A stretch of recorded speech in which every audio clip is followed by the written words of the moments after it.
बारग'आ आफादनि बिथां दिनैनि बे मेलाव गाहाय आलासि महरै बाहागो लाफैनाय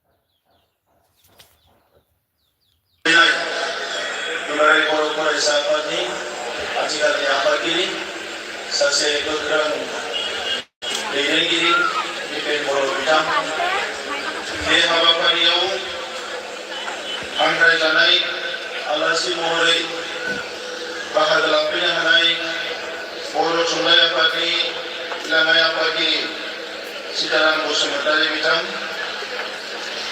जर'खा आलासि दुलाराय बर' फरायसा आफादनि बारग' आफादगिरि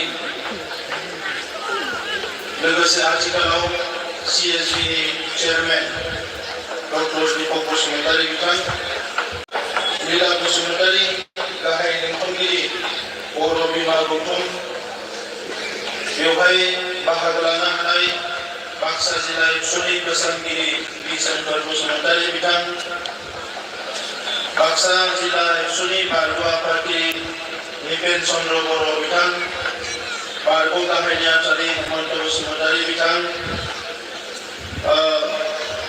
मिरु सोद्रोमा एबसुनि लाइसि गलाबी गयारी बिथां बे हाबाफारियावनो बाहागो लानो हानाय जोंनि गुवाहाटी हाइकर्टनि सासे सिनियर एडभकेट सप्तराम राभा बिथां तामुलपुरनि बारग' MLA सन्दीप बसुमतारी बिथां आजिर एक ओभार उपस्थित हुआ आसार ऑर्गेनाइजिंग सेक्रेटारी मानसुख सांगारिका डागरिया অল বিটিআর সূত্রধর সম্মিলনের সাধারণ সম্পাদক মাধব সূত্রধর ডাঙরিয়া আমসুল অর্গানাইজিং সেক্রেটারি সাইফুল ইসলাম খান ডাঙরিया दुलाराय बर' फरायसा आफादनि लोगोसे गुबुन गुबुन आफादनिफ्राय बाहागो लानो हानाय गासैबो दैदेनगिरि नोंथांमोन रिसेपसन कमिटिनि आफादगिरि नेहाथारि आरो गासैबो बिबानगिरि नोंथांमोन सालबारि कलेजनि प्रिन्सिपाल बिथां हांख्रायजानाय सालबारि ओनसोलनि गेदेमा नोंथांमोन आइ आफा रायजो राजा बिदा फंबाय बिब' बिनानावमोन दा बे समाव बाहागो लानाय साफ्रोमनोबो आङो गोदान बोसोरनि गाहाम हामलायनायखौ बावहरदों लोगोसे अबंलावरिनि खाथियाव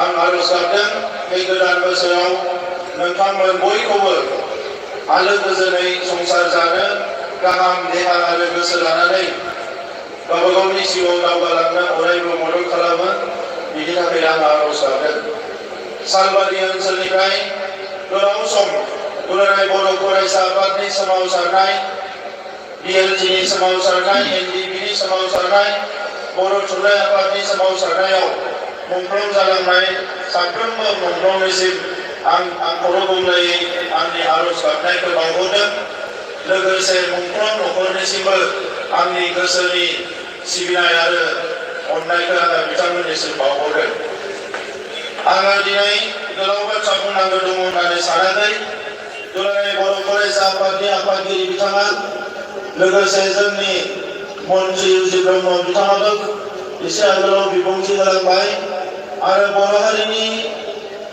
गासैबो थासारिखौ लानानै फैबाय थानाय समाव बर' हारिया बोरैहाय आवगायलांगोन बे बाथ्राफोरखौ लानानै दुलाराय बर' फरायसा आफादनि आफादगिरि बिथाङा जोबोद गेबें रावजों ओंथि गोनां रावजों आरो गोलाव नोजोरनि मोनसे थांखिजों बिथाङा माखासे बाथ्राफोरखौ बुंलांबाय दा मानगोनां रायजोफोर दुलाराय बर' फरायसा आफादा 1967 मायथाइयाव जोनोम जानायनि उनाव दान्दिसे समबो जिरायनाय गैयालासे बर' हारिनि सोरगिदिं जौगानांगौनि थाखाय बर' हारिनि फारफ्रोमबो बिथिङाव राफोद जानांगौनि थाखाय हारिया रैखाथि मोननांगौनि थाखाय हारिनि सिनायथि थामोन्था आरो राव थुनलाइनि जौगानांगौनि थाखाय अराय सम हाबा मावबोदों दिनैनि समाव गोलाव सम खामानि मावनायनि उनाव आङो राजखान्थियाव फैदों नाथाय बिनि सिगाङाव प्राय 25 बोसोर आंबो दुलाराय बर' फरायसा आफादाव दङमोन बै समा आंनि थाखाय हारि सिबिनाय माहारि बाद आरो मोनसे हारिया बुहुमाव थांना थानांगौब्ला जोङो बोरैहाय राफोद जानांगौ बे बाथ्राफोरखौ सोलोंनाय आरो हाबा मावनायनि सममोन। बै समाव आंबो सानदोंमोन जे दुलाराय बर' फरायसा आफादानो दिनै मोनसे आफाद जाय आफादा गुबुन आफादा मावनो हायो। दुलाराय बर' फरायसा आफादा मोनसेल' आफाद जाना हारिनि थाखाय कुनु दिन मालाबाबो कुनु मोनसे जेंनायाव मोनसेबो बाथ्रायाव आखस खालामफेराखै, खर' गंग्लायफेराखै। गोब्राब थासारियावबो जुजिबोदों, जोबोद गिनांगौ थासारियावबो थाद'आखै, जुजिबोदों। उन सिगां जोबोद सुथुरफोरजों साग्लोबनाय समावबो गोबां जुजिनां मोनसे थासारि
फरायसा आफादा हाबा मावबोदों।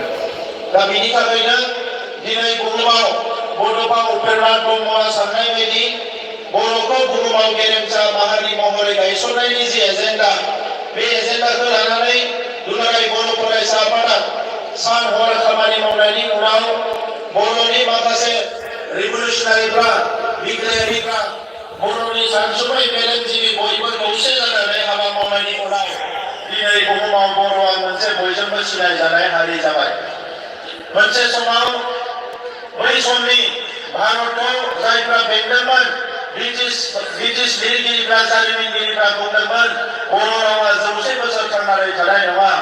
दिनै बर' थुनलाइ आरो दुलाराय बर' फरायसा आफादनि नाजानायजों बर' रावा 80 सिदोलाव थिसनजानायजों लोगोसे बर' रावा मोनसे जौगासार थाखोनि बिमा राव जानो थांगासिनो दङ।